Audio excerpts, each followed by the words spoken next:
বর্তমান সময়ে জনপ্রিয় রোমান্টিক জুটি মুশফিকুর ফারহান ও সাফা কবির।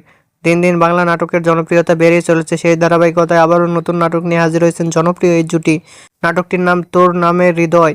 এই নাটকটিতে অভিনয় করেছেন বর্তমান সময়ের আলোচিত অভিনেতা মুশফিকুর ফারহান ও আলোচিত অভিনেত্রী সাফা কবির। এই নাটকটি রচনা ও পরিচালনা করেন মহিদুল মহিম।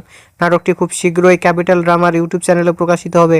আপনারা দেখতে চাইলে অবশ্যই 7 মে ক্যাপিটাল ড্রামার ইউটিউব চ্যানেলে চোখ রাখুন এবং নিয়মিত নতুন নতুন নাটকের আপডেট পেতে হলে অবশ্যই চ্যানেলটিকে সাবস্ক্রাইব করে রাখুন। পরবর্তী ভিডিওর জন্য অপেক্ষা করুন।